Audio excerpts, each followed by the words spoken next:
Me bateu uma curiosidade, eu pensei, putz, por que não ler o texto da Proclamação da República? Aí eu aproveitei que eu também estava um tempo sem postar, falei, conteúdo. Proclamação de 1º de agosto de 1822. Esclarece os povos do Brasil, percebam que o Brasil com Z, das causas da guerra travada contra o governo de Portugal. Brasileiros, de novo com Z. Está acabado o tempo de enganar os homens. Os governos que ainda querem são analfabetos.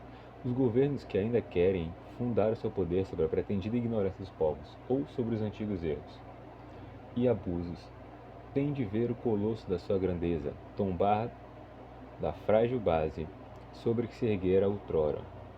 Foi por assim o não pensarem que as cortes de Lisboa forçaram as províncias do sul do Brasil a sacudir o jogo que lhes preparavam. Foi por assim pensar que eu agora já vejo reunido todo o Brasil em torno de mim, requerendo-me a defesa dos seus direitos e a mantença de sua liberdade e independência. Cumpre, portanto, ó brasileiros, que eu vos digo a verdade. Ouvi-me, pois.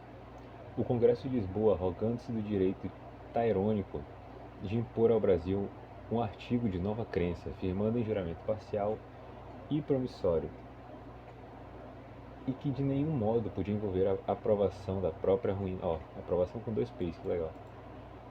A aprovação da própria ruína, e compeliu a examinar aqueles pretendidos títulos e conhecer a injustiça de tão desejadas pretensões. Este exame, co, cu, a razão insultada aconselhava e requerida, fez conhecer aos brasileiros que Portugal, destruindo todas as formas estabelecidas, mudando todas as antigas e respeitáveis instituições da monarquia, correndo a esponja de ludibrioso esquecimento por todas as relações e reconstituindo-se novamente, não podia compulsá-los a aceitar o sistema desonroso e alvitador sem atentar contra aqueles mesmos princípios em que fundara essa revolução, e o direito de mudar as suas instituições políticas sem destruir essas bases, que estabeleceram seus novos direitos, os direitos inalienáveis dos povos, sem atropelar a marcha da razão e da justiça, que derivam suas leis da mesma natureza das coisas e nunca dos caprichos particulares dos homens. Então as províncias meridionais do Brasil, coligando-se entre si e tomando a atitude majestosa de um povo que conhece entre seus direitos os da liberdade e da própria felicidade, lançaram os olhos sobre mim, o filho do seu rei e seu amigo, que encarando o seu verdadeiro ponto de vista, esta tão rica e grande porção do nosso globo, que conhecendo os talentos de seus habitantes, os recursos imensos de seus representantes do povo de Portugal, a soberanos de toda a vasta monarquia portuguesa, julguei então indigno de mim e do grande rei, de quem sou filho, e delegado, o desprezar os votos dos submetidos tão fiéis, que, sopeando talvez desejos e propensões republicanas, desprezaram exemplos fascinantes.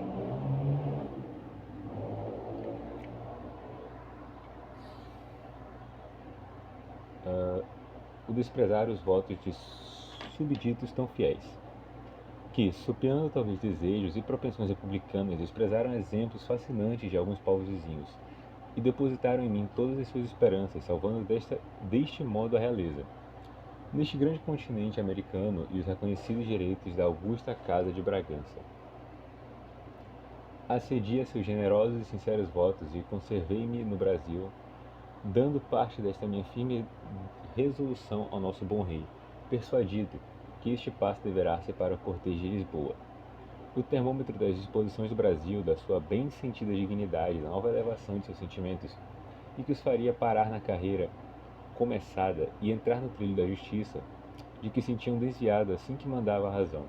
Mas as vistas vertiginosas do egoísmo continuaram a sufocar os seus brados e preceitos, e a discórdia apontou-lhes novas tramas. Subiram então de ponto, como era de esperar, o ressentimento e a indignação das províncias coligadas.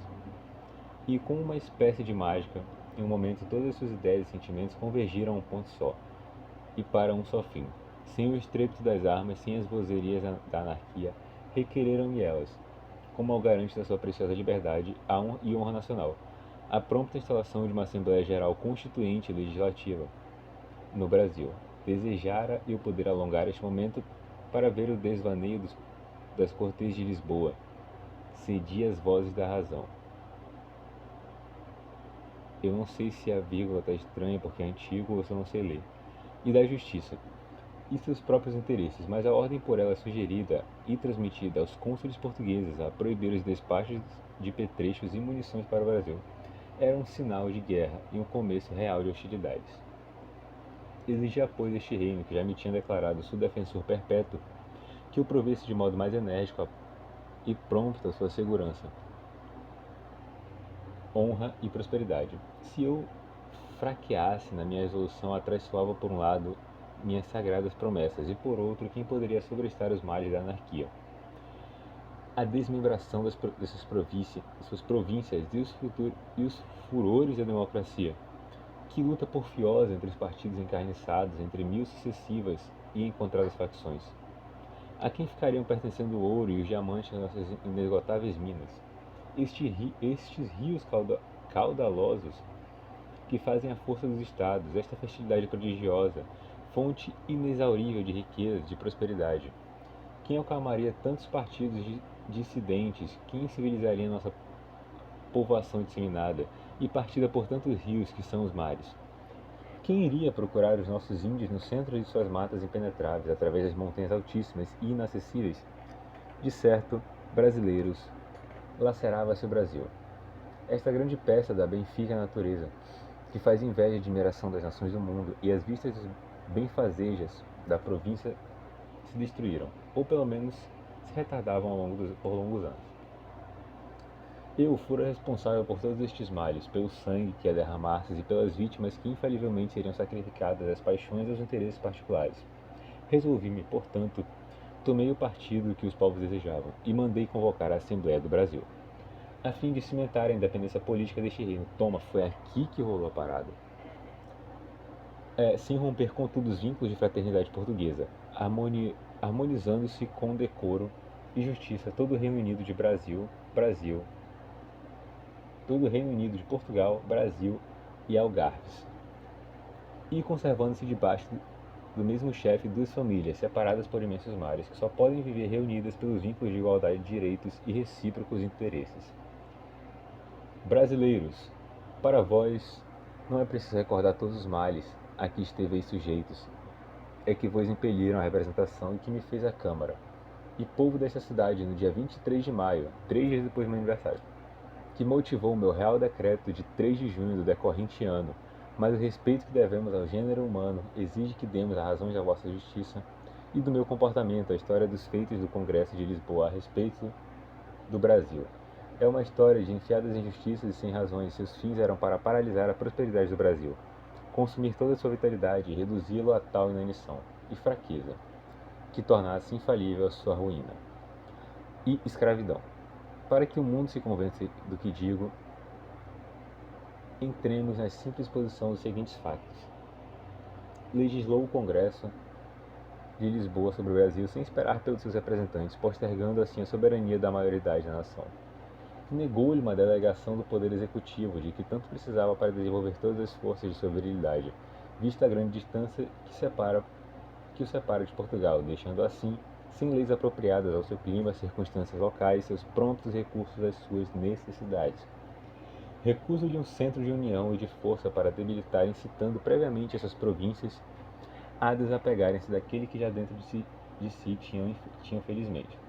Decretou-lhe governo sem estabilidade e sem nexo, com esses trechos de atividade diferentes, insubordinados, rivais, contraditórios, destruindo assim a sua categoria de reino, aluindo assim bases de sua futura grandeza e prosperidade, e só deixando-lhe todos os elementos da desordem e da anarquia.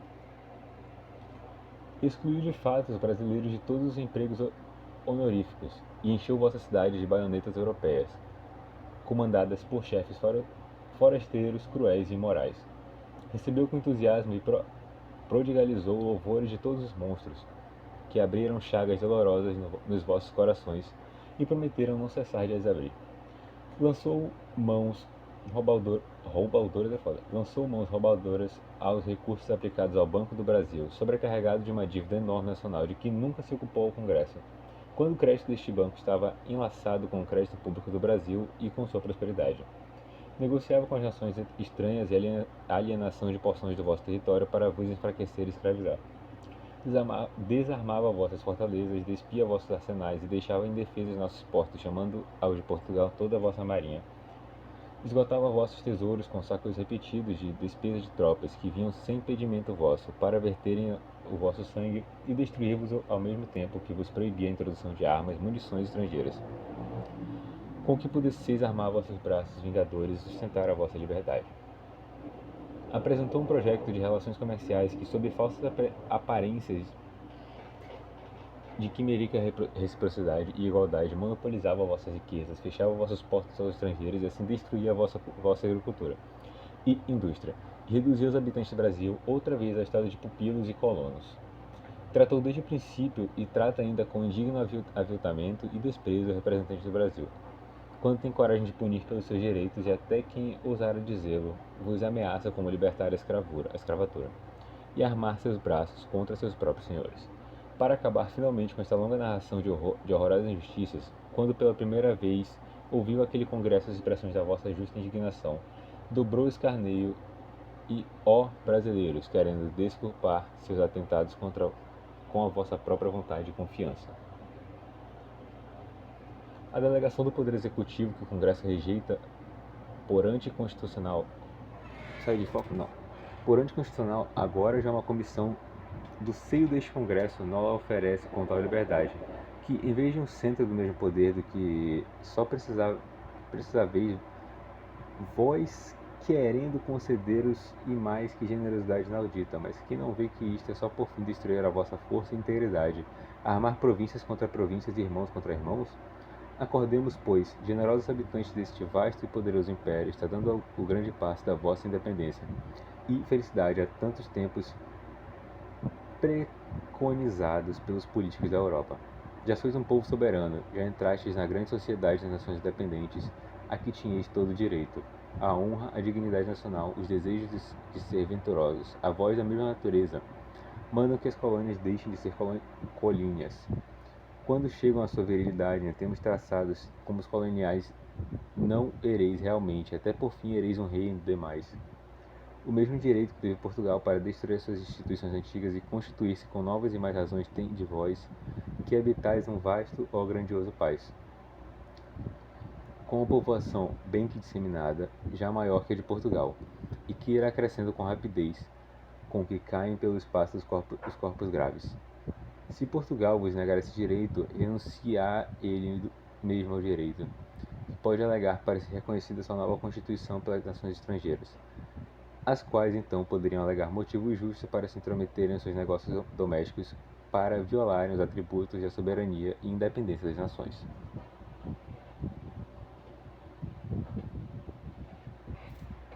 Que vos resta, pois, brasileiros? Resta-vos reunir-vos todos os interesses em amor e em esperanças e fazer entrar a augusta Assembleia do Brasil no exercício de suas funções, para que, maneando o leme da razão e prudência, haja de evitar os escolhos que nos mares das revoluções apresentavam desgraçadamente França, Espanha e o mesmo Portugal. Para que marque com a mão segura e sábia, a partir dos poderes firme, o código da vossa legislação na sua filosofia e aplique as vossas circunstâncias peculiares. Não duvideis, brasileiros, vossos representantes ocupados não de vencer renitências, mas de marcar direitos, sustentarão os vossos calçados aos pés, e desconhecidos há 3 séculos consagrarão os verdadeiros princípios da monarquia representativa brasileira. Declaração rei deste belo pai do senhor D. João VI, meu augusto pai, de cujo amor estáis altamente possuídos, cortarão todas as cabeças da hidra da anarquia e a despotismo. Imporão a todos os empregados e funcionários públicos a necessária responsabilidade e a vontade legítima e justa nação nunca mais verá tolhido a todo instante seu voo majestoso. Firmes no princípio invariável de não sancionar abusos, de onde cada passo germinam novos abusos, vossos representantes espalharão a luz, e nova ordem de caos tenebroso da Fazenda República. Da administração econômica e das leis civis e criminais terão o valor de crer das ideias úteis e necessárias ao bem da nossa espécie, não são destinadas somente a ornar páginas de livros, e que perfectibilidade concedida ao homem pelo ente criador, o Supremo, Supremo, deve não achar tropeço e concorrer para a ordem social e felicidade das nações. Dar-vos-á um código de leis adequadas à natureza das vossas circunstâncias locais.